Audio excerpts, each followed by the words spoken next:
Donc voilà ce chant qui sort du cœur de François, ce moment difficile de son existence, parce qu'il est malade à Saint-Damien. Et en écoutant ce chant, qui est un écho bien sûr des psaumes et du livre de Daniel qu'on a évoqué ce matin, louez, bénissez le Seigneur, des éléments qui sont appelés à louer et à bénir. Ça me fait penser que François est vraiment quelqu'un d'irrécupérable. Dans ce sens où, vous voyez, on aimerait le récupérer du côté des doloristes, hein, comme on disait ce matin, de la croix, des stigmates, de la souffrance. Et effectivement, il y a des passages du péché, tout ça. Mais c'est pas possible, parce que il y a Messire, Frère Soleil, il y a cette louange pour la lune, pour la terre. Donc on ne peut pas le récupérer du côté de faire de François, je dirais, une incarnation de la douleur et de la souffrance et des larmes. Il n'est pas un doloriste, puisqu'au cœur de la souffrance et des larmes, justement, il chante, il célèbre, il loue. Mais on ne peut pas le récupérer non plus du côté, j'allais dire, des déjà ressuscités, qui disent il faut se réjouir, il faut bénir, il y a que la joie qui est importante, arrêter avec ces histoires de péché, de souffrance, de malheur, etc., de mort, de maladie. Bon, vous sentez bien? Effectivement, ils ont raison. Loué sois-tu, sois béni, Frère Soleil, la lune, les étoiles. Mais bon, notre sœur la mort, la maladie, l'infirmité, le péché mortel, c'est là aussi. Donc je trouve que c'est, comme on le disait ce matin, il n'y a pas la croix sans la résurrection, il n'y a pas la résurrection sans la croix. Il n'y a pas de mort, je dirais, sans résurrection. La fin de la vie, c'est pas la mort.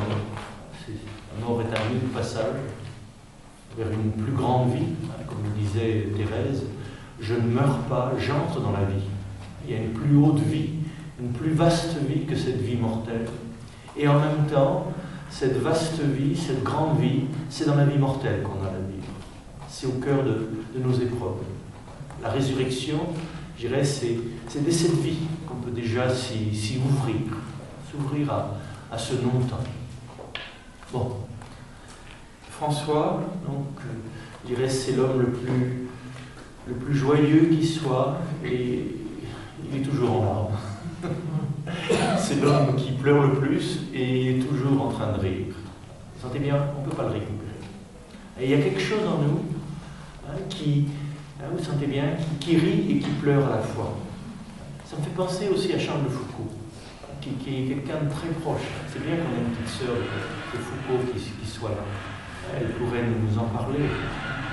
Charles de Foucault disait « Comment voulez-vous que je sois triste? Dieu est Dieu, l'amour est l'amour, la lumière est la lumière. Comment? La Trinité est la Trinité. Qu'on y croit, qu'on n'y croit pas, l'être, il est ce qu'il est. Comment voulez-vous que je sois triste? Dans la contemplation de cet être. Et en même temps, comment voulez-vous que je sois heureux? Regardez comme les hommes souffrent. Regardez ce qu'on fait de l'amour, regardez ce qu'on fait de la terre, regardez ce qu'on fait du temps, du peu de temps qu'on a à vivre dans cet espace-temps. Comment voulez-vous que je sois heureux? Comment voulez-vous que je sois heureux? Comment voulez-vous que je sois malheureux? Donc, je dirais, François, comme Charles, comme d'autres que peut-être on a connus, c'est toujours une invitation à aller au-delà, au-delà du rire et des larmes, au-delà de la joie et de la douleur, et qu'il y a une réalité qui est encore au-delà, mais qui n'est plus psychique. Mais psychiquement, qu'est-ce que vous voulez? On rit ou on pleure. Mais il y a quelque chose en nous, au cœur des larmes, qui nous dit il y a autre chose que cela. Et au cœur de la joie, de nos joies humaines, il y a encore une plus haute. Bon, je crois que ce texte est un écho de ce qui se passe peut-être dans nos profondeurs à certains moments. Et puis c'est un écho aussi de la grande tradition des pères du désert, ou de la tradition de la philokalie, qu'on appelle la philokalie, l'amour de la beauté. C'est-à-dire que Dieu est beau et il aime la beauté. Et je dirais, rejoindre hein, c'est le livre de la Genèse. Et Dieu vit que cela était beau. Kalon. C'est pas seulement beau, hein, mais c'est à la fois bon, vrai et beau. Les trois sont un.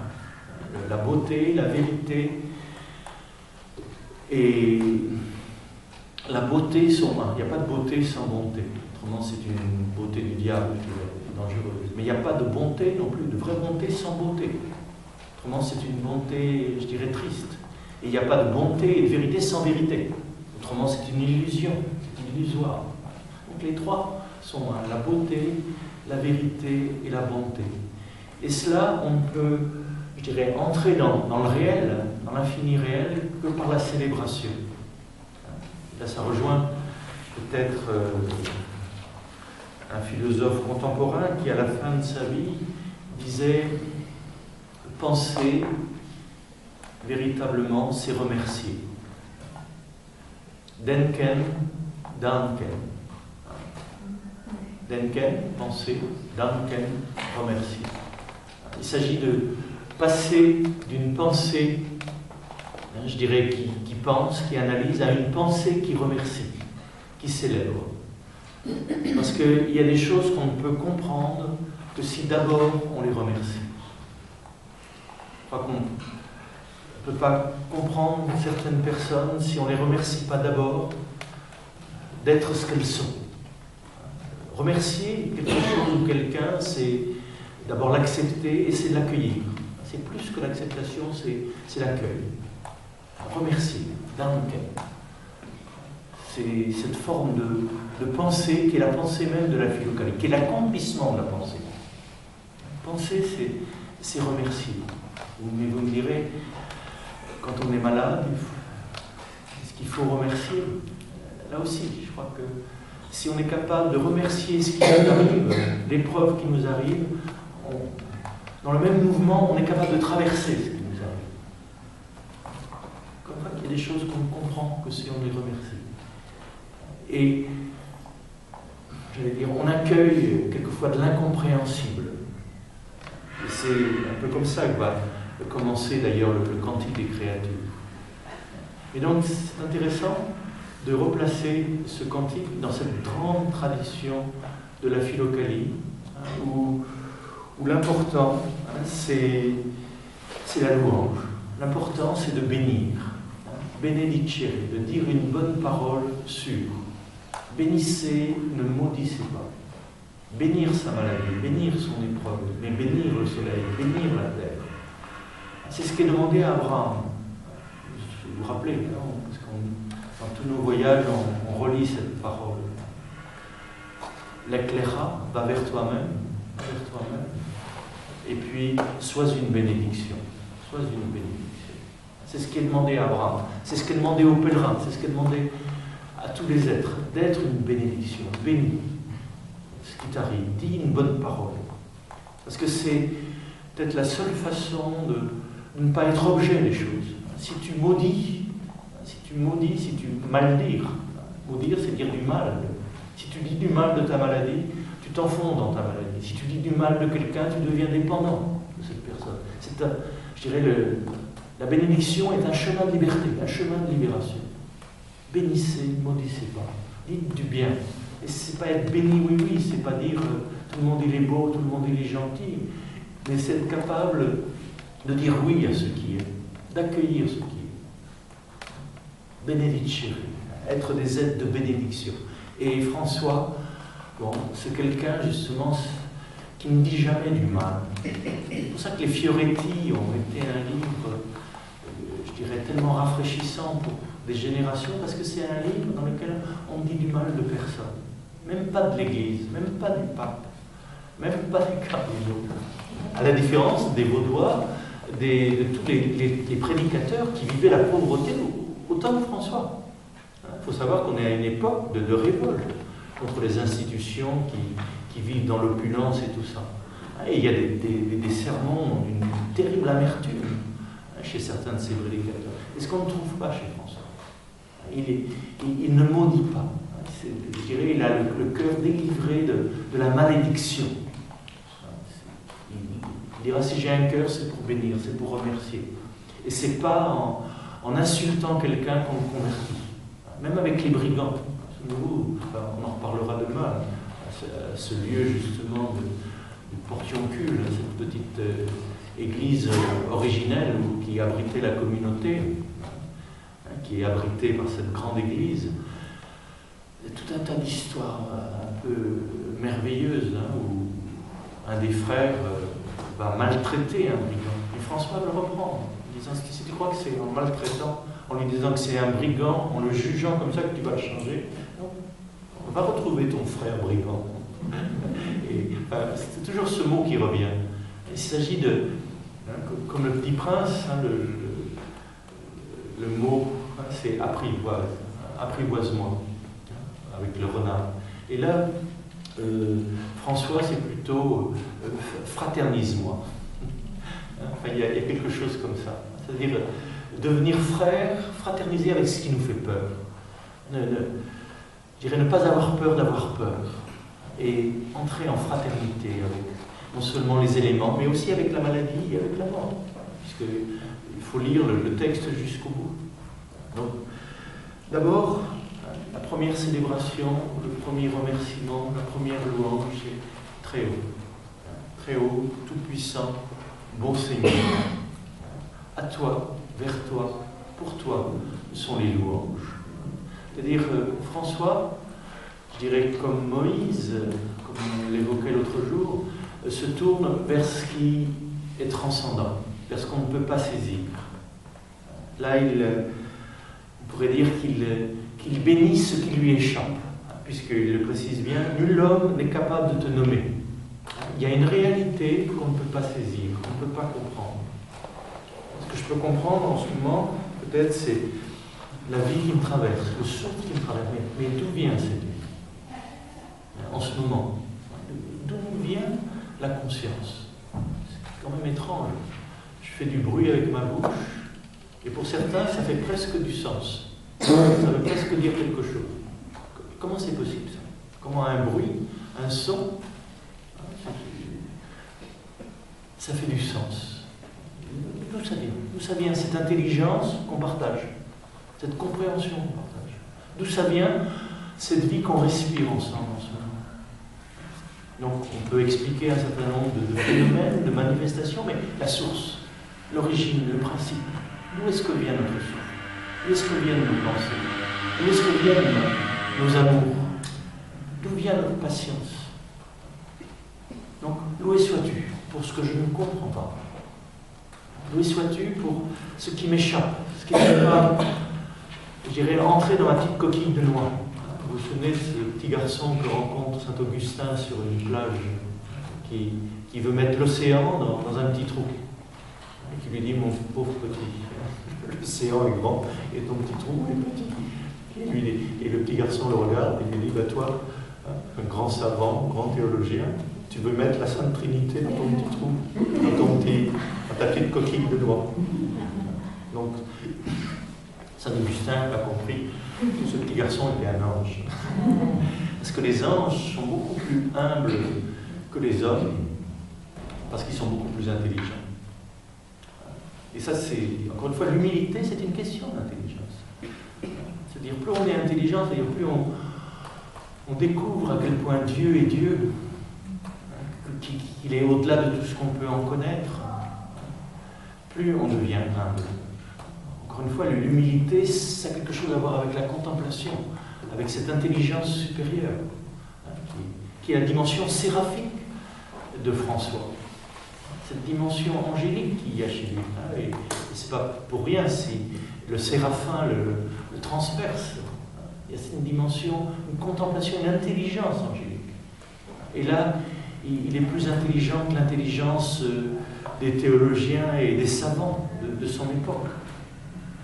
Comme le dira aussi Marguerite Porret, qui va être brûlée à Trèves comme hérétique. Pourtant, ce qu'elle disait, c'était tellement vrai. Je suis ivre, non pas du vin que j'ai bu, mais du vin que je n'ai pas bu et que je ne boirai jamais. Qu'est-ce que ça veut dire? La haute ivresse, la sobre ivresse, qu'on retrouve chez les soufis. Elle dit, je suis ivre du vin que je n'ai pas bu. C'est-à-dire, ce qui me donne le vertige, c'est pas ce que je connais, mais c'est ce que je ne connais pas. Ce que je connais est fini, mais ce que je ne connais pas est infini. Ce que je sais de Dieu, c'est fini, c'est limité, c'est ce que j'ai lu dans les Écritures, c'est ma petite expérience. Mais ce que je ne connais pas de Dieu, c'est infini. Eh bien, cette parole, j'en ai entendu comme un écho chez un grand savant de notre époque, que certains connaissent, Hubert Reeves, qui me disait, écoute, ce qui me donne le vertige, c'est pas ce que je sais. Pourtant, c'est un grand astrophysicien, il sait beaucoup de choses sur les astres, sur les éléments, sur l'histoire de l'univers. Mais ce qui me rend ivre, ivre dans l'azur, c'est le titre d'un de ses livres, c'est tout ce que je ne connais pas. Et que la science, c'est ça, la véritable science, c'est ça. On va jusqu'au bout de ses connaissances, et au bout de sa connaissance, on découvre qu'on ne connaît rien. Je sais ce que je sais, mais je sais aussi tout ce que je ne sais pas. Et je sais que je ne sais rien. Parce que ce que je sais, c'est rien à côté de l'infini que je ne sais pas. Donc François commence par cette louange de l'infini, de ce qui est au-delà de tout. Et aucune pensée, aucune expérience, aucune science ne peut saisir. Et en même temps, c'est l'au-delà de tout et c'est au plus près de nous. Comme on disait l'autre jour, c'est le tout autre et c'est le tout nôtre. Cette réalité, qu'est-ce que vous voulez, elle est là. Parce que sans elle, on ne serait pas là. Mais d'où nous vient l'existence? D'où nous vient la conscience?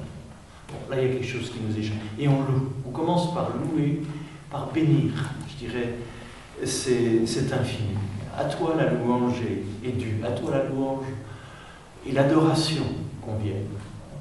Et souvenez-vous que ça, c'est un acte de justice dans la tradition du Moyen-Âge. C'est-à-dire, la justice, c'est rendre à chacun ce qui lui est dû. Et la première justice, c'est de rendre à Dieu ce qui lui est dû. Et rendre à Dieu ce qui lui est dû, c'est l'adoration. Cette forme particulière de prière, je dirais, l'adoration, si vous voulez, c'est notre intelligence qui est dans l'ouvert. C'est pas l'intelligence, je dirais, qui se dirige vers une image, parce que ça, c'est l'idolâtrie, ou vers une idée, mais c'est l'intelligence qui ne se laisse enfermer par aucune image, par aucun nom, et qui reste dans l'ouvert, dans l'étonnement. Comme le disait Grégoire de Nice, les idées sont des idoles de Dieu. Seul l'étonnement peut en dire quelque chose. L'adoration, c'est un peu le ravi, vous savez, de la crèche. On est devant l'infini.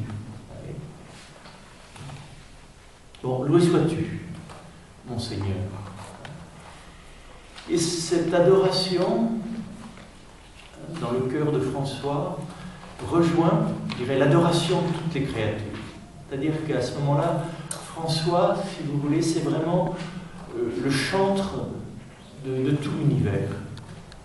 Et là, on rejoint un petit peu ce que disent les anciens, que l'être humain, c'est le lieu où l'univers prend conscience de lui-même. C'est le lieu où l'univers prend conscience de lui-même. Vous connaissez toutes ces lois qu'on appelle le principe anthropique. Comme si, je dirais, toute cette évolution de l'univers avait pour but de former un être qui soit capable de lui-même, et capable d'être conscient de lui-même, et d'être conscient de l'univers duquel il émerge, l'émergence d'une conscience. Et là, on dira que l'être humain n'est pas simplement ce lieu de l'univers, où l'univers prend conscience de lui-même, mais c'est ce lieu de l'univers où l'univers prie et prend conscience de sa source, de son origine, pour la louer. Donc, la fonction de l'être humain, nous sommes nés, je dirais, là ça rejoint les pères de l'Église et du désert, l'être humain, c'est ce qu'on présente dans les catacombes. La fonction de l'être humain, c'est de recueillir tous les éléments de la création et de les élever. Élever les mains. Élever les mains, c'est la posture de Laurent. C'est la posture de la coupe. C'est la posture du Graal. Et c'est la lettre Shin aussi. La lettre Shin qui est dans le nom de Yeshua. Donc si vous voulez, on trouve souvent chez les pères cette anecdote où un homme ou une femme eh bien, ne sait pas prier, n'a pas de mots, mais simplement élever les bras. Et on dit de Abba Arsène, mais aussi de Paphnus, et tous ces gens-là, et qu'ils rentraient dans leur cellule, et quand ils élevaient les bras, eh bien, il y avait des flammes qui sortaient par la fenêtre. Hein, c'est des témoignages qu'on retrouve assez souvent. Donc la fonction de l'être humain, c'est pas simplement de comprendre l'univers, d'avoir conscience de l'univers, c'est une grande chose, mais c'est d'être capable de louange. C'est le lieu où l'univers prie. C'est-à-dire le lieu où l'univers se réconcilie avec son principe, où la terre est en relation avec son origine, où le ciel est en oraison, où le soleil est en relation avec ce qui le fait briller, ce qui le rend capable d'existence. Donc, loué sois-tu, ô toi qui es celui qui est, mon Seigneur, source de toute vérité, de tout bien, de toute existence. Loué sois-tu avec toute la création. C'est-à-dire que dans ma louange, quand je dis le Notre Père, dans le mot Notre, je pense toujours à ce moine du Mont Athos qui essayait de m'apprendre un petit peu à prier et commençait le soir, après le coucher du soleil, à dire Notre. Mais ce Notre, ça durait jusqu'à 6 heures du matin.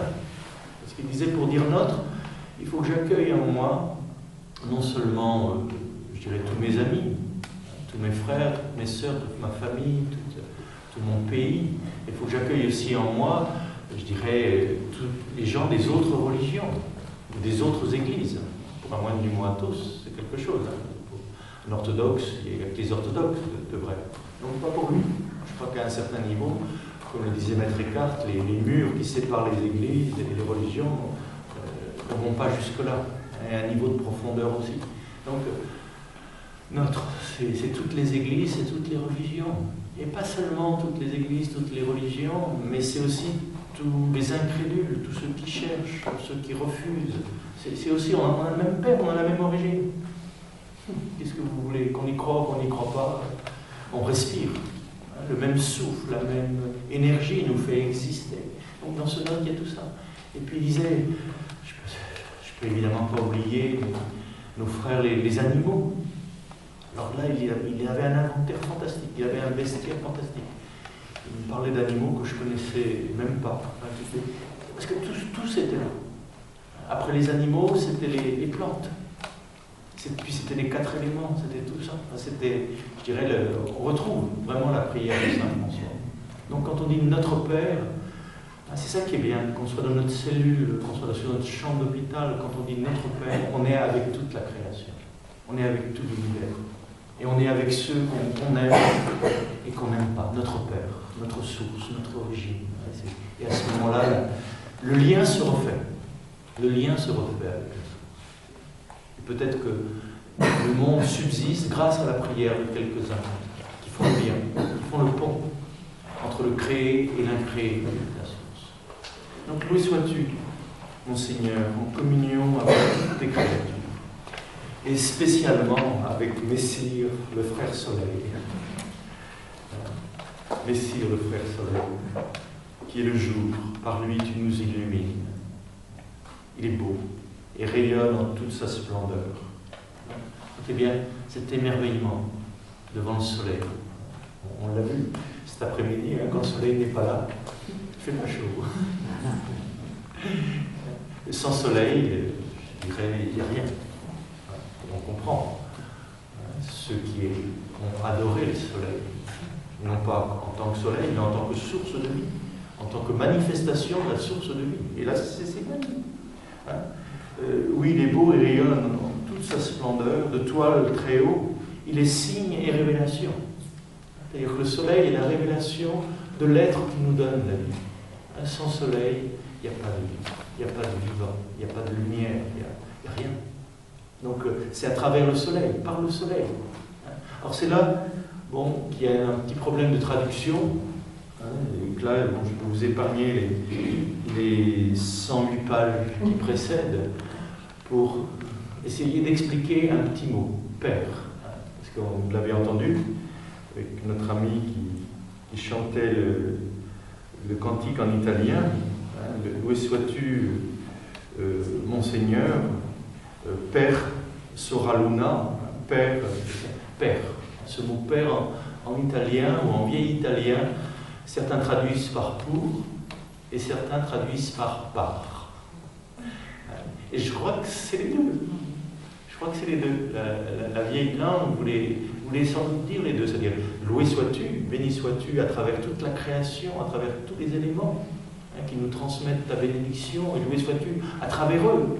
À travers eux, nous remontons vers toi, mais loué sois-tu aussi pour le soleil. Donc là, il y a toute la dimension de remerciement, où on remercie vraiment pour notre frère le soleil. Et ça, c'est une belle prière, que de regarder le soleil chaque matin et de le remercier d'être là. Même si quelquefois il y a quelques épaisseurs de nuages. Mais il est là, parce que sans lui, rien ne tourne. Vous me direz, François, il n'a pas lu Hubert Tré, justement. Parce que notre soleil, c'est un petit soleil. Vous savez bien, toutes ces constellations d'étoiles qu'on comprend, c'est des constellations beaucoup plus grandes que notre petit système solaire. Notre petit système solaire, c'est un petit système solaire parmi des milliers d'autres. Alors ça aussi, ça donne un peu le vertige. Parce que quand on se croit le centre du monde, etc., de savoir qu'il y a des systèmes solaires infiniment plus grands que le nôtre, là aussi, ça nous remet à notre place. Ça nous remet dans l'étonnement devant cette grandeur qui nous dépasse, déjà au niveau cosmique.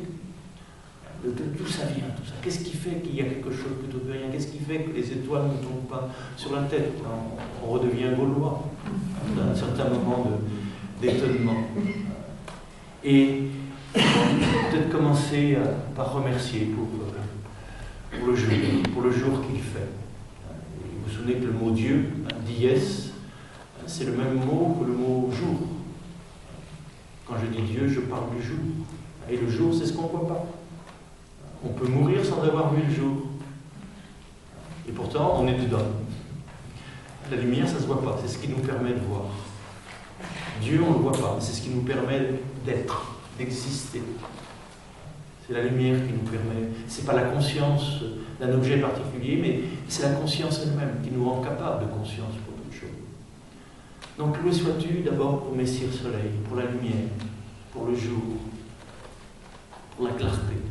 C'est vraiment le signe, le symbole de toi. C'est un bon signe, c'est un bon symbole. Parce que c'est le symbole, je dirais, à la fois de ce qu'on ne peut pas regarder en face, sans avoir les yeux un peu comme ceux de François, brûlés par le soleil. On ne peut pas regarder le soleil en face, et en même temps, on ne peut pas vivre sans le soleil. Donc, je dirais, remercier pour chaque rayon de soleil, en sachant que nous, ce qu'on peut contempler, c'est un rayon. Ce n'est pas tout le soleil. C'est la vérité, mais non pas toute. Donc, ce qu'on connaît de Dieu, ce qu'on connaît de l'absolu, ce n'est pas tout. Mais c'est un rayon. Et ce rayon, c'est quand même lui. C'est sa présence. Donc, quand on se prosterne, quand on parle de ces salutations au soleil, ces prosternations devant le soleil, eh bien, on se prosterne devant le symbole même de la vie. Pas seulement devant le symbole, mais devant le don même de la vie. Parce qu'à travers lui, cette vie nous est donnée.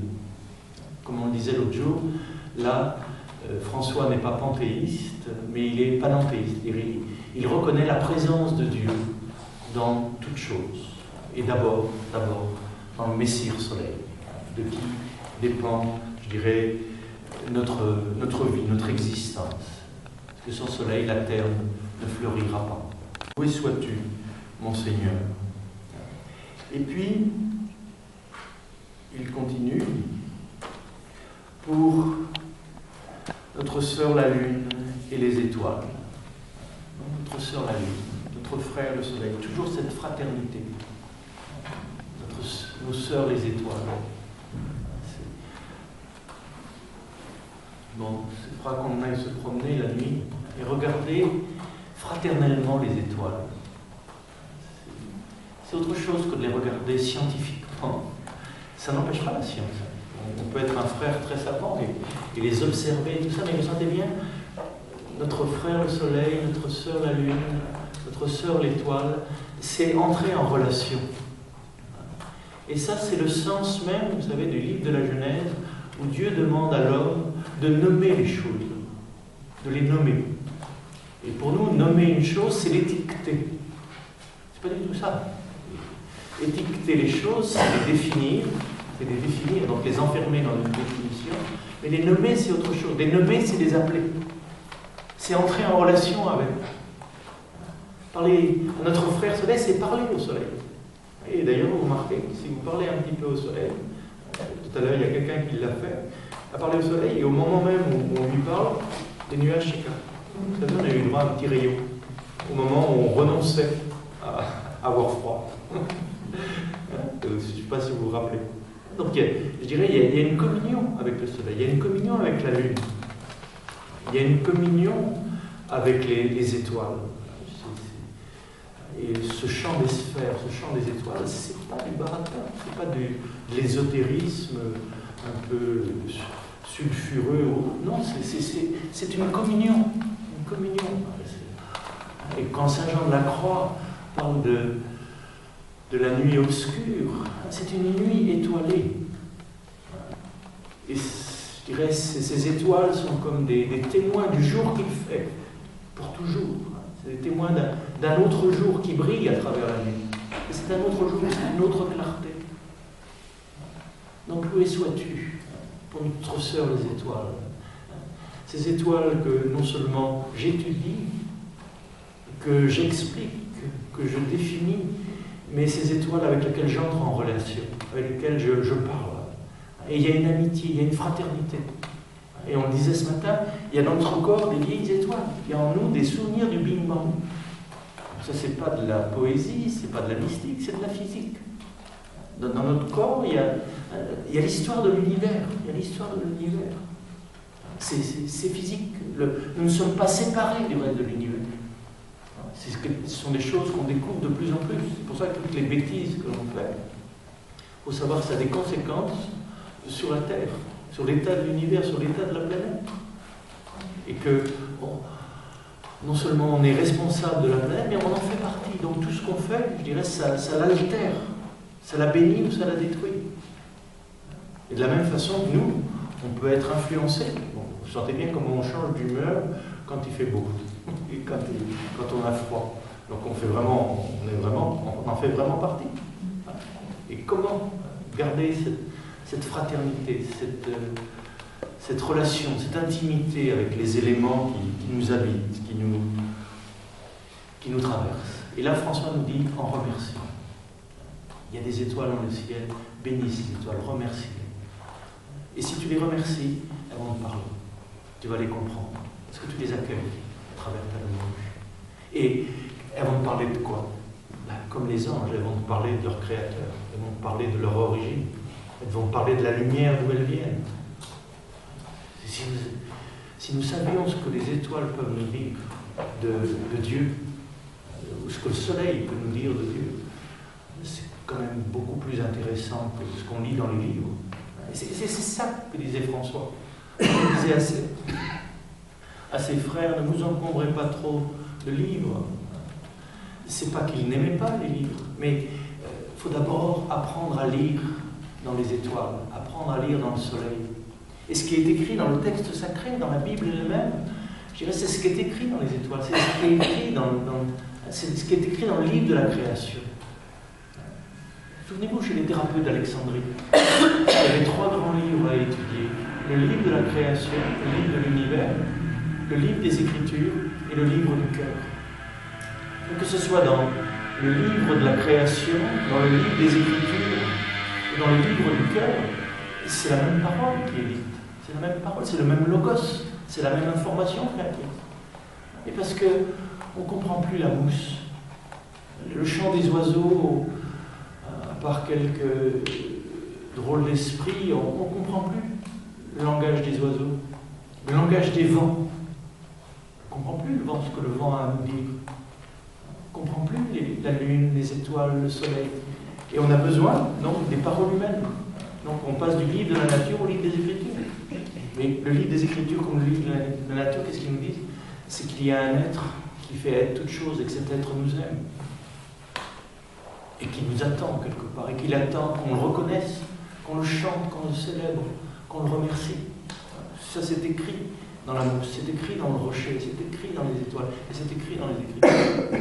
Mais l'important c'est peut-être d'ouvrir le livre du cœur. Parce que si le livre du cœur, je dirais, n'est pas ouvert, n'est pas écouté, je crois qu'on ne comprend pas les autres Écritures.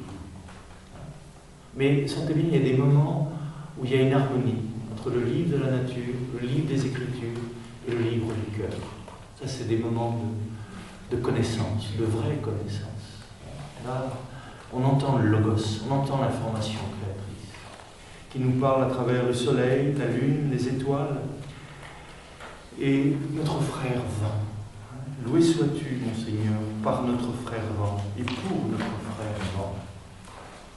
Pour François, le vent, c'est non seulement cette petite bise un peu froide qu'on a pu sentir, c'est quand même merveilleux de pouvoir sentir ce que François a senti il y a 8 siècles. Donc, quand on va à Jérusalem, quelquefois de respirer l'air que le Christ a respiré, physiquement, c'est intéressant.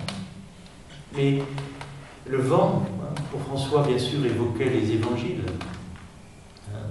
Tout homme qui est né de l'esprit, il est comme le vent. On ne sait ni d'où il vient, ni où il va.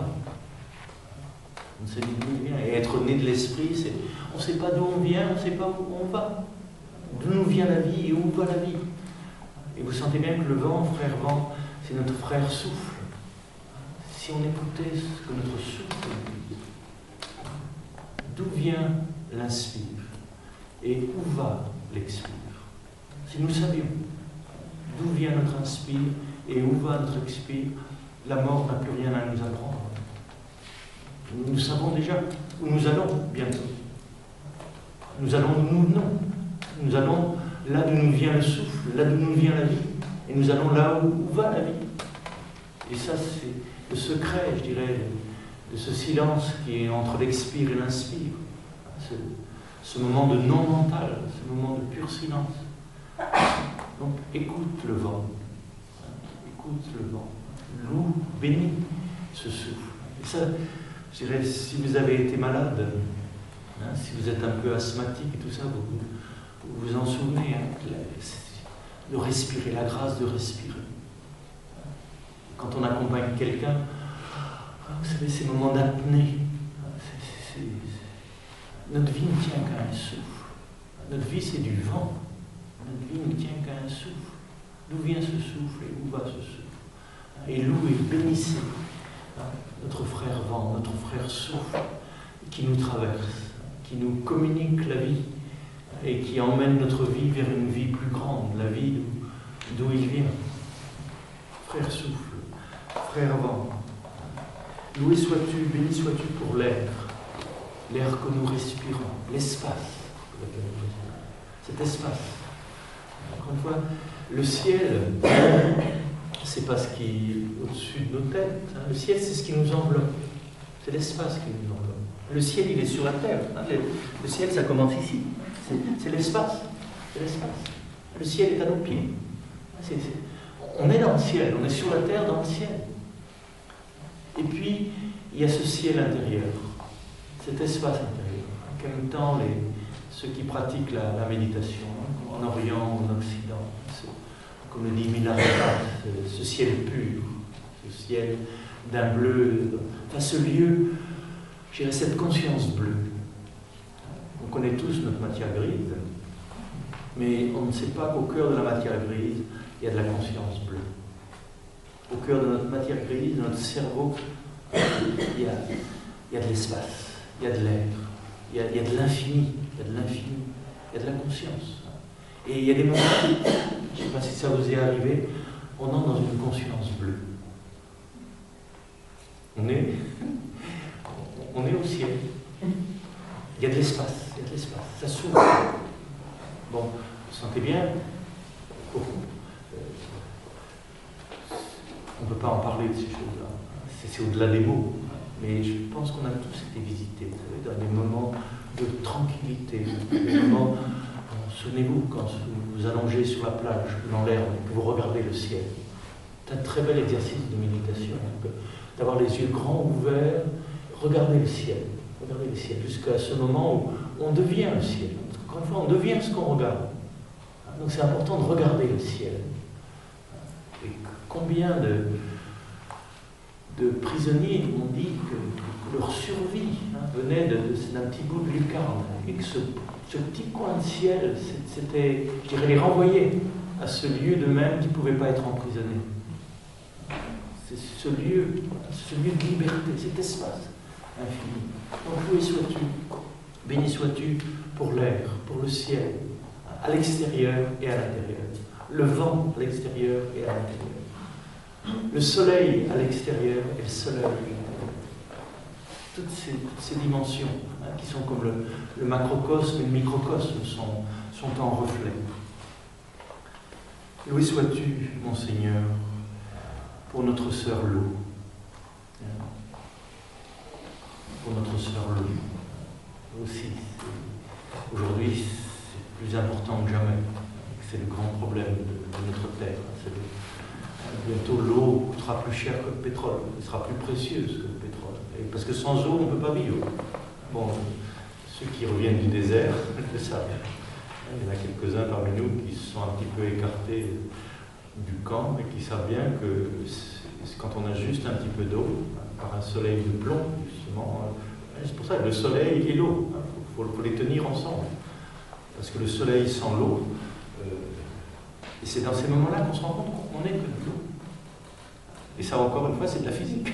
On n'est que de l'eau. La matière en nous, vous savez, c'est même pas la tête d'une épingle, la matière pure. Le reste, c'est de l'eau. On est du liquide.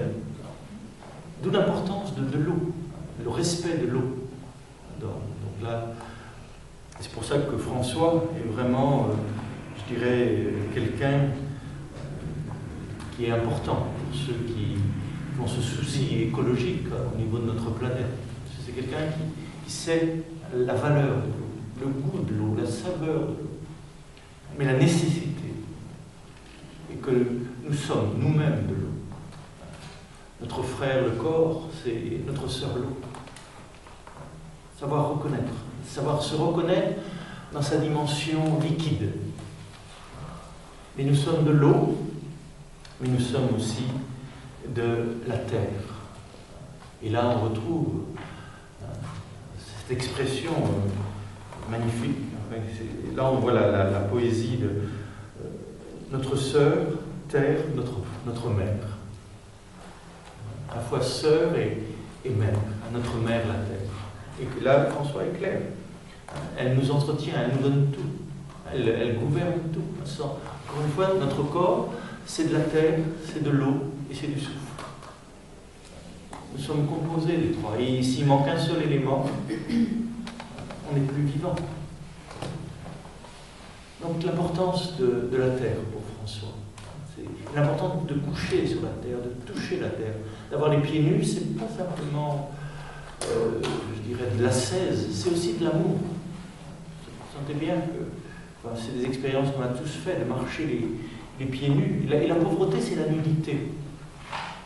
Et là, Claire quand elle écrit à Agnès de Prague, elle a des expressions assez étonnantes. Elle dit que quand un homme est nu, on ne peut plus l'attraper. S'il a des vêtements, on peut l'attraper par ses vêtements. Donc, être nu, d'une certaine façon, eh bien, on ne peut plus t'attraper, on ne peut plus t'avoir. Tu glisses entre les mains. Donc, dépouille-toi de tous tes vêtements. Retrouve ta nudité, retrouve le contact avec la terre, avec les éléments. Et le nombre de fois où François, je dirais, il se déshabille, au grand scandale de tous ceux qui n'ont besoin de sentir. C'est pas simplement, je dirais, le dépouillement, mais c'est aussi le contact avec les éléments, avec le vivant, sous toutes ses formes créées. Et là, il y a ce retour justement à l'innocence du paradis perdu. Ils étaient nus et ils n'avaient pas honte l'un de l'autre. Ils n'avaient pas honte. C'est après qu'ils se couvrent avec une feuille de vigne, une feuille de figuier. Là aussi, il y a des traditions. Feuille de pommier. Mais de la même façon, dans le texte biblique, vous trouverez nulle part une pomme. Et c'est simplement question d'un fruit. Mais bon, chacun il met sa pomme, chacun il met son fruit, chacun il met sa feuille. Toujours est-il que maintenant, qu'est-ce qui s'est passé? Pourquoi est-ce que cette naissance de la honte? Et souvenez-vous que la nudité dans la pensée hébraïque, ce n'est pas la nudité esthétique, du beau muscle des Apollons et tout ça. Être nu, c'est être rien. Donc, ils voyaient leur nudité, c'est-à-dire ils voyaient leur néant, et ils n'avaient pas honte. C'est-à-dire qu'ils voyaient leur néant habité de l'être, la poussière habitée par la lumière. Donc là, et puis il y a ce moment quand la communion est perdue avec l'être, ce qu'on a appelé la chute. On quitte la communion pour entrer dans la consommation, et bien à ce moment-là, ils voient qu'ils sont nus. C'est-à-dire qu'ils se voient coupés de l'être. Donc ils se voient dans leur être mortel, ils ne se voient plus dans leur être d'éternité. François, j'en ai bien à un certain moment, on sent bien qu'il respire l'air du paradis. Et que dans son corps même, certains disent qu'il méprise et tout ça, je crois qu'il y a des moments et des paroles de lui très très dures à l'égard de son frère Anne. Il faut voir comment il le traite. Il traite. Et là, Claire lui dira, vas-y un peu doucement, parce que ton frère Anne, c'est le temple du Saint-Esprit. C'est là que le souffle de Dieu habite. C'est là que l'amour s'est incarné. Donc arrête de traiter de cette façon-là.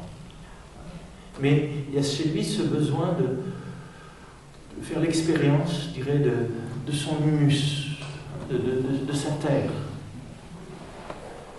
C'est pour ça que François, donc le plus humble des hommes, est aussi le plus terreux, le plus terrien des hommes.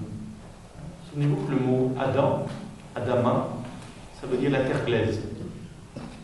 C'est être homme, le mot homme, le mot humilité, le mot humus, c'est le même mot. Être un homme, c'est être de la glaise. C'est être. Nous sommes tous, je dirais, de couleur glaise. Nous sommes tous des bouseux. Quelle que soit la forme qu'on donne à cette bouse, à cette matière, à cette argile. On peut donner différentes formes à l'argile, mais on est de l'argile. C'est notre nature, notre mère la terre. On est de la même nature que notre mère la terre. On est de l'argile. Une argile habitée par le souffle, habitée par de l'espace et habitée par le feu. Donc béni sois-tu, mon Seigneur, pour notre frère Feu.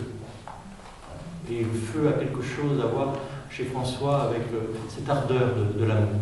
Il y a en nous de la conscience, il y a en nous du souffle, mais il y a aussi en nous cette possibilité d'aimer. Et aimer, c'est réchauffer. On peut se réchauffer les uns les autres et s'éclairer. Le feu, c'est à la fois lumière et chaleur. Et vous savez bien que le drame de notre civilisation, c'est qu'on a perdu le feu. Nous vivons à l'époque du chauffage central et du néon électrique. On ne peut pas se réchauffer auprès d'un néon électrique. Et on ne peut pas s'éclairer avec une bouillotte. Donc aujourd'hui, on rencontre des gens très chauds. Des bonnes bouillottes, des gens qui sont gentils, qui sont mignons, qui nous aiment, qui nous caressent, tout ça, mais ça ne nous éclaire pas. Tu es chaud, c'est magnifique, c'est bon, c'est bon, surtout quand il fait froid. Mais tu n'éclaires pas. Et puis il y en a d'autres, des grands intellectuels, ils nous éclairent, et il y a des lumières. Voilà, ça fait des intellectuels glacés, glaçons. Et ça nous refroidit, leur belle connaissance. À quoi bon les belles connaissances de nous dire des choses comme ça si tu me prends pas dans tes bras? Bon, vous sentez bien, on a perdu le feu. C'est la flamme de la Pentecôte. Qu'est-ce que symbolise cette flamme de la Pentecôte? Ça symbolise le cœur intelligent. Ça ne suffit pas d'avoir un cœur, il faut avoir un cœur intelligent. Et ça ne suffit pas d'être intelligent, il faut avoir l'intelligence du cœur. Et la flamme de la Pentecôte symbolise ce moment où les disciples, eh bien, leur cœur devient intelligent, où leur intelligence a un cœur. Et à ce moment-là, ils peuvent s'éclairer les uns les autres, ils peuvent parler la langue de l'autre. Le don des langues, c'est être capable de parler le langage de l'autre. Je parle le langage scientifique avec un savant, je parle le langage religieux avec un religieux, je parle le langage poétique avec un poète, je parle la langue de l'autre. Et qu'est-ce qui me donne cette langue? C'est la langue du cœur intelligent, ou l'intelligence du cœur. comme frère feu. C'est à la fois le feu qui éclaire la nuit, ce beau feu autour duquel on se réunit, et qui est vraiment là aussi un symbole de la vie et du vivant, qui chante, qui monte. Souvenez-vous de certains feux autour duquel vous avez été il n'y a pas si longtemps, que ce soit à Pâques ou dans d'autres lieux, la beauté, le mystère du feu. Dans le désert, ces moments où on se retrouve à la veillée autour du feu, c'est vraiment un grand privilège. Et là, il y a un enseignement. Le feu a beaucoup à nous dire. Et puis il y a ce feu intérieur, cette brûlure intérieure, cette connaissance par le feu, cette connaissance par la brûlure, dont parlait Cham à Rumi. Jusqu'ici, tu connais, je dirais, l'être qui est, une connaissance extérieure, mais tu n'as pas encore connu par la brûlure. Tu n'es pas entré dans la flamme, dans le feu, dans la flamme de la Pentecôte. Béni sois-tu, mon Seigneur, pour notre frère feu. Et puis, après cette louange des éléments, après ce remerciement pour la terre, savoir remercier la terre. C'est pour ça que c'est important avec Richard dans nos voyages qu'à la fin, on remercie toujours la terre, on lui fait un cadeau. Elle nous fait tellement de cadeaux, et nous, qu'est-ce qu'on lui donne en échange? C'est pour ça que quand on a trop de pain, de savoir partager aussi avec les oiseaux, avec les éléments, savoir communier aussi avec eux. Et puis, il y a ce moment où la louange, eh bien, revient au milieu du monde des hommes. Et personnellement, ce qui me manque un petit peu dans cette louange, qu'on retrouve beaucoup dans le livre de Daniel ou dans les psaumes, c'est les animaux. Là, les animaux manquent. Mais bon, ça ne manque pas dans la vie de François. Frère Loup, Sœur Tourterelle, le lièvre aussi, le lièvre. Il y a des conversations fantastiques avec le lièvre. Bon, moi j'aimerais, ça me manque un peu, de savoir comment il parle aux araignées, comment les conversations avec le serpent, ça doit être... Mais là aussi, notre sœur araignée, si on entre en relation avec elle, on n'a plus à avoir peur. Notre frère serpent, n'aie pas peur, parce que si tu as peur, tu vas me piquer. Donc n'aie pas peur. Bon, vous sentez bien qu'il faut être un peu discret. Mais sentez cette fraternité retrouvée avec les éléments. Donc c'est par eux, par toute cette création que Dieu vient vers nous. C'est comme le rayonnement de sa présence. Et c'est à travers ces éléments, à travers la terre, à travers les fleurs, à travers les plantes, à travers les animaux, qu'on remonte vers la source. Et puis, il y a le monde des humains. Et là, loué sois-tu, mon Seigneur, pour ceux qui pardonnent par amour de toi. Et pour François, et là aussi c'est le contexte historique dans lequel il se trouve, il est témoin de l'évêque d'Assise qui va se réconcilier avec un homme qu'il détestait, et il est témoin, et c'est le moment où il chante ce chant, eh bien, il y a quelque chose qui se passe dans le cœur de ces deux hommes, et ils se pardonnent. D'un coup, encore une fois, ils entrent dans la philocalie, c'est-à-dire tant que je n'ai pas remercié l'autre d'être ce qu'il est, même si c'est mon ennemi, même si c'est une crapule, je ne peux pas le comprendre. Mais si je le remercie d'être ce qu'il est, si je remercie le brigand pour m'avoir volé, je me suis un peu exercé avec le fisc, ça me remercier le fisc de certaines choses injustes, vraiment très injustes, eh bien, on apprend petit à petit à accepter les choses. Et dans cette acceptation, je dirais, il y a un retour. Il y a un retour qui nous est donné. C'est assez mystérieux. On rencontre des personnes qui nous aident. Enfin, c'est assez troublant. Mais ça n'arrive que si on est capable d'accepter. Je crois qu'on est délivré d'une chose que lorsqu'on l'a acceptée. Tout ce qui n'est pas accepté n'est pas transformé. Tout ce qui n'est pas assumé n'est pas divinisé. Tout ce qui n'est pas assumé n'est pas sauvé. Il y a ce thème-là. Et là, François s'émerveille. Et il y a de quoi devant l'expérience du pardon. Être capable, qui peut pardonner si ce n'est Dieu seul? Je dirais l'acte de pardon, c'est un acte de divinisation. On entre dans le cœur de Dieu, on entre dans la vie. On pardonne à l'autre, je dirais, on va par-delà le don. Et on accepte que l'autre soit un autre. Et on ne l'enferme pas dans le mal qu'il nous a fait. Je crois qu'on en a déjà parlé. Pardonner à quelqu'un, c'est ne pas l'enfermer dans le mal qu'il nous a fait, ne pas l'enfermer dans son karma, et ne pas s'enfermer soi-même, se pardonner à soi-même. Parce que notre pire ennemi, encore une fois, c'est nous-mêmes. Il y a des choses qu'on ne se pardonne pas. Et là, Dostoïevski, qui est un grand psychologue, dit la seule faute que Dieu ne peut pas nous pardonner, c'est celle qu'on ne se pardonne pas à soi-même. C'est un grand psychologue. Et encore une fois, pardonne-nous comme nous-mêmes nous pardonnons. Je dirais, c'est un grand psychologue qui a lu Notre Père, enfin qui le dit chaque jour. Tant qu'il y a des choses qu'on ne se pardonne pas à soi-même, eh bien, la vie ne peut pas circuler.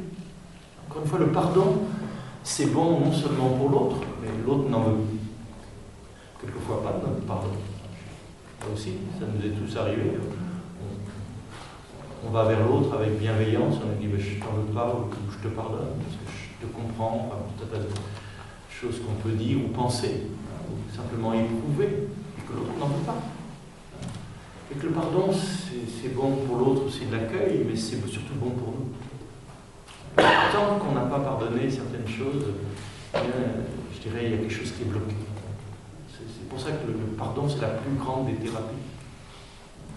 C'est un grand exercice, le grand exercice proposé par Jésus. Pardonner jusqu'à 7 fois, 77 fois. C'est un chiffre symbolique, mais pour dire que c'est par là qu'on se transforme. Être capable de pardonner. Et ça aussi, c'est un acte d'intelligence. Celui qui comprend tout, pardonne tout. Si on comprenait l'autre, qu'est-ce qui l'a conduit à cet acte, l'enchaînement des causes et des effets, on devient peut-être capable de comprendre. Que cet homme pervers, eh bien cet homme pervers, c'est un enfant battu, qui n'a trouvé pas d'autre façon d'exister que des attitudes perverses dans son enfance, et que son comportement, il le répète par la suite. Il n'y a aucune complaisance, dans la compréhension. Et lui dire arrête, il y a de la justice, comme on disait l'autre jour, avant de pardonner, il faut savoir se mettre en colère, réclamer la justice, ou expliquer. Mais je dirais, quand on comprend quelqu'un, c'est-à-dire quand on se comprend soi-même, je pense que celui qui se connaît soi-même, celui qui se connaît lui-même, il n'est pas pressé de juger les autres. Quand on s'est vu soi-même, quand on a vu, je dirais, nos motivations les plus secrètes et tout ça, on n'est pas pressé de juger les autres. Et que plus on se connaît, moins on juge. Et là, on comprend la belle parole de Jésus, ne jugez pas pour n'être pas jugé. Car du jugement dont vous jugez, vous serez vous-même jugé. Magnifique cette parole. Du jugement dont vous jugez, vous serez vous-même jugé. Parce que votre jugement, c'est une projection. Ce que vous ne pouvez pas supporter chez les autres, c'est ce que vous ne pouvez pas supporter en vous-même, quelque part, inconsciemment. Bon, tout ça sont des choses que l'on sait et qui émerveillent François.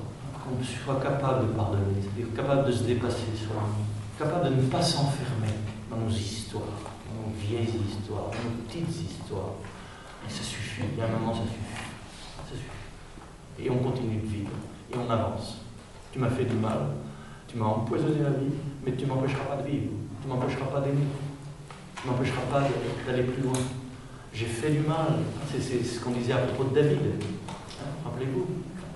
Effectivement, il a commis l'adultère, c'est un meurtrier, il doit payer les conséquences de ses actes, il y a une justice, son enfant meurt, mais il va avoir un autre enfant, et cet autre enfant, ce sera Salomon. C'est bien Salomon, est bien le fils de Bethsabée, est bien le fils d'un homme qui commet l'adultère et qui commet le crime, pour montrer encore une fois que c'est la vie qui est la plus forte, et que ce qui est important, c'est de croire à la puissance de la vie, quels que soient nos actes, quelles que soient nos turpitudes. Et c'est cette foi-là qui nous conduit là, devant, je dirais, cette louange en présence du pardon. Là, la présence de Dieu est en nous. Et puis, il y a cette louange encore. Loué sois-tu, béni sois-tu, remercié sois-tu pour ceux qui supportent infirmité et tribulation. Heureux qui les supporteront en paix. Et ça aussi, ça fascine François, qu'on puisse être plus grand que sa souffrance. On n'est pas seulement les objets des événements, mais on est les sujets, on est les je suis. Ce sont des thèmes qu'on a souvent évoqués, mais je dirais on les évoque, on les étudie, mais on oublie quelquefois de les célébrer, de remercier. Et quand tout d'un coup, au cœur de notre maladie, on est capable, je dirais, d'être en paix, je surabonde de joie au milieu de mes tribulations. Ça, c'est pas psychique. Donc, encore une fois, l'angoisse, elle est là. C'est psychique. La peur, elle est là. La tristesse, elle est là. Mais je ne m'identifie pas. Je ne m'identifie pas à ces états de conscience. Il y a en moi plus grand que moi. Et je suis capable d'être en paix dans un lieu de moi-même, je dirais plus profond que moi-même. Ma paix, c'est un autre. C'est je suis qui est en paix. Et je l'appelle, et je l'invoque, et je le célèbre. Au cœur même des tribulations. Comme les enfants dans la fournaise. Comme François, au cœur de sa maladie, au moment même où il va mourir. Et là, il en arrive aussi à louer. Loué sois-tu, mon Seigneur, par notre sœur, la mort corporelle. À la fois, loué sois-tu pour la mort corporelle, et en même temps, loué sois-tu par la mort corporelle. C'est-à-dire que même notre mort, on peut en faire quelque chose. Même notre mort, on peut en faire un acte de célébration, un acte de louange. Et là, on retrouve, bien sûr, les grandes sagesses de l'humanité. Si c'est vrai dans le christianisme, on doit retrouver ça aussi dans les traditions authentiques et profondes. Et là, on retrouve une parole du barde Thodol, que vous connaissez bien, qui dit « Puissé-je, par ma mort, être une occasion d'éveil pour moi-même et pour l'éveil de tous les vivants. » C'est-à-dire, est-ce que je peux faire de ma mort une occasion d'éveil, une occasion d'ouverture à une plus haute conscience. Et c'est bon non seulement pour moi, mais pour tous les vivants, puisque je participe à la même longueur d'onde. C'est-à-dire que même ma mort, je peux en faire quelque chose. Et là, vraiment, excusez-moi de la répéter, mais c'est vraiment la parole du Christ. Ma vie, on ne me la prend pas. C'est moi qui la donne. Et ça, bon, j'espère qu'on a encore peut-être quelques mois ou quelques années à vivre, mais il faudrait s'en souvenir au moment de notre mort. Ma vie, on ne me la prend pas, c'est moi qui la donne. C'est-à-dire que notre mort, on peut la donner. Notre souffrance, on peut la donner. Notre désespoir, quelquefois, on peut le donner.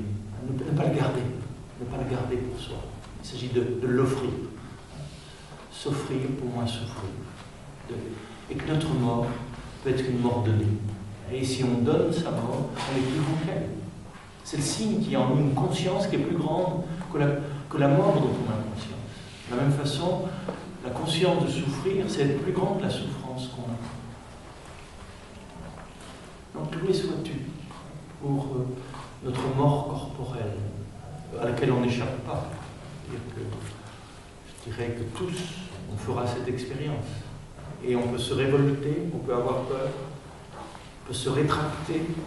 Vous savez bien tout ce qui se passe si vous avez accompagné les personnes en fin de vie. Vous savez bien ce qui se passe si vous avez été vous aussi très malade ou vécu au bord de la mort, un certain coma. Vous savez bien comment tout on peut se rétracter. Et comment, au moment où on accepte, il y a quelque chose qui, là aussi, qui se lâche.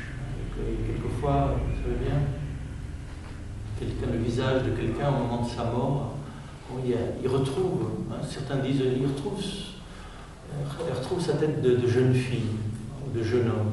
Je crois que ce n'est pas sa tête de jeune homme ou de jeune fille, mais c'est son visage d'éternité. Il y a du non-temps. Là, il y avait toute la crispation, toutes les rides, et tout d'un coup, il rejoint le non-temps. Et ça se somatise presque, ça se voit presque. Et certains mourants qui ont une transparence, qui nous font un cadeau immense. On parle toujours de ceux qui accompagnent les mourants, mais on ne parle pas des mourants qui accompagnent les vivants. Et du cadeau que certains morts peuvent nous faire. Un certain sourire. On se demande d'où il vient ce sourire. C'est un peu comme le sourire du nouveau-né. D'où ça vient, d'où ça vient. Et là, les explications scientifiques qu'on peut donner, bien sûr, c'est bien. Mais il y a quelque chose qui passe à travers ce sourire, à travers cette détente. Il y a comme l'offrande, je dirais, le signe de la vie dans laquelle ils sont entrés. Donc, savoir remercier. Donc, je dirais, ce texte peut nous aider si on a à accompagner des personnes dans la souffrance, si on a à s'accompagner soi-même. Et François demandera qu'on lui chante, il demandera à frère Léon, au moment où il sent son dernier souffle venir, le vent qui l'emporte, il demandera à frère Léon, chante-moi ce que j'ai chanté à un moment à San Damiano, chante-moi. Et ça l'aidait. C'est important là aussi, auprès des mourants, j'irais quelquefois de chanter, pas chanter n'importe quoi, parce que la sensibilité des mourants au son, c'est très important. C'est l'importance du chant sacré, qui font passer sur une autre longueur d'onde, qui aident à passer sur une autre longueur d'onde. Loué sois-tu, mon Seigneur, à travers la mort, à travers la mort corporelle, et loué sois-tu pour cette mort qui nous est donnée, parce que même de la mort, on peut faire quelque chose. Même de la mort, on peut faire de l'amour. Et la mort et l'amour, vous savez bien, c'est le même mot. En tout cas, ce sont les mêmes lettres en latin. Et puis, il y a cette parole qui est, là aussi, qu'il faut bien traduire. Malheureux ceux qui mourront en état de péché mortel. Dans certaines traductions, on dit malheur à ceux qui mourront en état de péché mortel. Là, c'est une meilleure traduction, malheureux. Et vous savez que la bonne traduction, on l'a déjà évoqué souvent dans l'Évangile, à propos de Judas. Vous vous rappelez, dans certaines traductions de Matthieu, on dit « Malheur à cet homme, il aurait mieux fallu qu'il ne soit pas né ». Il y a d'autres traductions qui ne disent pas « malheur à cet homme », d'autres traductions qui disent « malheureux cet homme, il aurait mieux fallu qu'il ne soit pas né ». Et allez voir le texte grec, vous ne trouverez ni malheureux, ni malheur. C'est-à-dire ni malédiction, ni plainte. Qu'est-ce que vous trouverez? Aïe. Le mot exact, qu'on traduit par malheureux ou malheur, c'est aïe. Aïe, aïe, aïe. Aïe, aïe, aïe. Donc, cette parole, je dirais, c'est une parole qui vient du cœur. Il faut replacer les paroles dans le souffle. Aïe, aïe, aïe. Aïe, aïe, aïe. Ce que tu as à faire, fais-le vite. C'est pas facile. Et là, je crois que ce aïe, aïe, aïe qui est dans le cœur du Christ, c'est le aïe, aïe, aïe qui est là dans le cœur de François. Aïe, aïe, aïe, si on meurt en état de péché mortel. Alors là, vous allez me dire, qu'est-ce que ça veut dire, ça encore, péché mortel? Oui, on croyait être délivré du péché, et puis on le retrouve là, au cœur de la louange, au cœur de la célébration.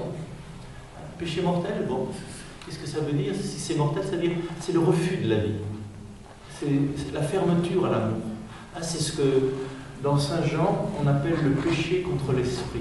Vous vous souvenez, dans la première épître de Jean, il est question de ce péché contre l'esprit. C'est-à-dire ce refus d'être pardonné, ce refus d'être aimé, Et là, aïe, aïe, aïe, je dirais, on est capable de dire non à l'amour. On est capable de dire non à la vie. On est capable de refuser, je dirais, le meilleur de nous-mêmes. Et là, François est touché. Vous sentez bien que le cœur de François, c'est la compassion. C'est un bodhisattva, comme on disait l'autre jour. C'est-à-dire, tant que tous les êtres ne sont pas sauvés, il ne peut pas être heureux complètement. Il est heureux, mais pas complètement heureux. Et tant qu'un seul être dit non à la vie, non au vivant, non à l'amour, ça lui fait mal. Aïe. C'est vraiment le cri de la compassion. Aïe, aïe, aïe. L'intelligence qui nous est donnée, le cœur qui nous est donné, on peut s'en servir pour se fermer, pour s'enfermer, non seulement pour s'opprimer les uns les autres, mais pour se fermer à la source de la vie. C'est ce qu'on appelle le péché mortel. Le péché, vous le disiez l'autre jour, c'est être en dehors de son axe, c'est quitter l'axe de la vie, l'axe tertiaire. C'est se couper de la source, s'éloigner, c'est l'éloignement, c'est l'oubli de l'être. Et le péché mortel, c'est celui qui, je dirais, refuse. Alors certains diront, éternellement, c'est l'enfer éternel, qui a cette possibilité de s'enfermer dans le non. Et là, je crois que c'est important de réfléchir un peu. Un acte fini ne peut pas avoir de conséquences infinies. le refus d'un être mortel ne peut pas avoir une conséquence éternelle. L'enfer éternel est une impossibilité métaphysique. C'est important de se le rappeler. Et quand on regarde le texte, encore une fois, il n'est jamais question d'enfer éternel. Il s'agit des aïeux, le temps des temps, c'est-à-dire le temps du refus. On peut s'enfermer dans l'ego, s'enfermer dans le moi, refuser l'autre, refuser la bonté de l'autre, refuser la présence de l'autre, mais pas éternellement. C'est pour ça que les anciens parlaient de l'apocatastase. C'est un gros mot, ne le retenez pas, mais c'est un mot important. C'est-à-dire qu'à la fin, on ira tous au paradis. C'est-à-dire à la fin, on ne peut pas refuser éternellement la beauté, la bonté, la vérité. On peut. Et ça, c'est le rappel de notre liberté. Il y a bien un enfer, il y a bien un enfermement, il y a bien cette possibilité du refus. On retrouve simplement dans toutes les traditions. Cette possibilité de se fermer. Mais ce n'est pas éternel. Il y a un moment où, je dirais, ça va s'épuiser, ça va craquer. L'être temporel, qu'est-ce que vous voulez, il s'use. Notre refus de s'user. Et ça, si vous avez, là aussi, accompagné certaines personnes en fin de vie, c'est quelquefois très troublant. Parce que vous sentez bien, certaines personnes sont dans la révolte, dans le non. Et que, surtout quand s'approche un curé, c'est quelque chose, une violence fantastique. On se demande d'où elle vient d'ailleurs, cette violence. Quelquefois plus profonde de l'histoire, et là il y a des mauvais esprits qui existent bien. Et là aussi, on voit par la patience, de ne pas répondre au mal par le mal, de ne pas répondre à la violence par la violence. Il y a quelque chose qui s'épuise. Quelquefois il y a un moment où on lâche la violence, où on lâche sa révolte. On voit à quoi bon. Ça n'empêche pas la vie de couler. Je peux fermer mes volets à la lumière, ça n'empêche pas le soleil de briller. Je peux dire non à la lumière, ça n'empêche pas le soleil de briller. Et à un moment, peut-être que ça s'ouvre. Donc là, François, dans cette louange, dans cette célébration de l'univers, s'émerveille de ceux qui sont capables de pardonner. Parce que là, ils sont à la source du don, par-delà même le don. Il s'émerveille de ceux qui sont capables de patience, d'être sujets de leur douleur. Et en même temps qu'ils se rendent compte de ça, l'amour n'est pas aimé. L'amour peut ne pas être aimé. L'amour peut être refusé. Et là, ça le touche, ça le blesse. Mais heureux. Donc, malheureux, heureux. Heureux ceux que la mort trouvera, je dirais, en accord avec la volonté de la vie. Et la volonté de la vie, c'est qu'on ne souffre pas longtemps, c'est qu'on ne souffre pas toujours. Heureusement qu'on est mortel, heureusement, et qu'on ne demeure pas toujours, je dirais, heureusement que l'oiseau, donc ça c'est les images de François, c'est les images de Rumi, heureusement que l'oiseau n'est pas fait pour demeurer toujours dans sa cage. Et le moment de la mort, c'est le moment où la cage s'ouvre, et l'oiseau retrouve son vol, et où l'oiseau retrouve son ciel. C'est-à-dire, la mort, c'est la mort de nos limites. C'est la mort de nos enfermements. C'est la mort de la peur de la mort.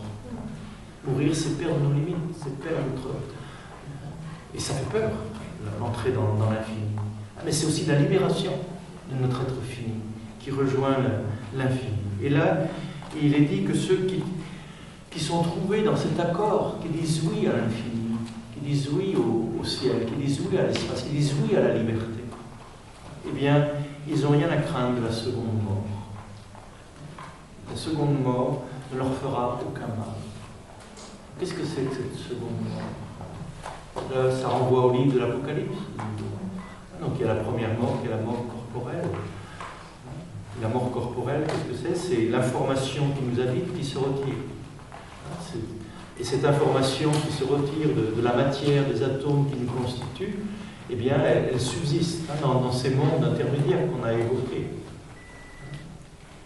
Et que là, je dirais, il y a ce germe, je dirais, d'ouverture à la volonté de l'être, que ta volonté soit faite, que la vie s'accomplisse, que l'amour s'accomplisse. Et là, je dirais, il n'y a pas de seconde mort. La seconde mort, c'est ce qu'on appelle la mort de l'âme, qui est encore une fois une mort relative, c'est-à-dire que le corps meurt, l'âme subsiste, mais elle n'est pas dans l'éternel. Elle est dans ce monde, ce qu'on appelle l'immortel, l'entre-deux. Et là, alors c'est c'est là quelque chose de mystérieux aussi, hein, dont on ne parle pas souvent, mais c'est que la vie continue, et que dans cette vie intermédiaire, on peut s'ouvrir à la lumière, ou on peut encore se fermer, c'est-à-dire faire durer l'enfer ou le purgatoire, faire durer, je dirais, un temps, le temps du refus, faire durer le temps du refus, jusqu'au moment où il s'épuise. Mais là, ce que François nous rappelle, que si au moment de notre mort, on est dans la confiance, dans l'ouverture, au cœur même de notre douleur, de notre peur, eh bien, je dirais, on entre dans la vie, on entre dans la vie, on entre dans le sans limite, on entre dans la paix même du vivant, on entre dans la présence. Je dirais, pour Rumi, comme pour François, la mort, c'est la nuit des noces. Il y a des textes de Rumi qui sont magnifiques et un peu troublants. C'est-à-dire que pour lui, mourir, c'est la nuit où on s'unit enfin au bien-aimé. La mort, c'est retrouver quelqu'un dont c'est l'ami invisible qui nous a accompagnés. Enfin, je vais te voir face à face. Nous verrons Dieu tel qu'il est, parce que nous lui serons devenus semblables. Ça aussi, c'est une parole extraordinaire, c'est de Saint Jean. Nous verrons Dieu tel qu'il est, parce que nous lui serons devenus semblables. Aujourd'hui, on ne connaît pas Dieu tel qu'il est. On le connaît à travers nos mots, à travers nos expériences, à travers nos images, nos symboles. Et là, nous, on le verra tel qu'il est. Tel qu'il est. Parce qu'on sera devenu ce qu'il est. On se sera ouvert à lui. Donc, bienheureux, ceux qui meurent dans ce climat d'ouverture, d'abandon et de confiance. Ils n'ont rien à craindre. Louez-le, bénissez-le, mon Seigneur, remerciez-le et servez-le avec grande humilité. Bon, là c'est le programme de toute une vie. C'est la vie de François. Louer, bénir, remercier, servir avec grande humilité. Ça c'est le grand mot, c'est la terre, c'est l'humus. C'est l'humilité qui nous sauve.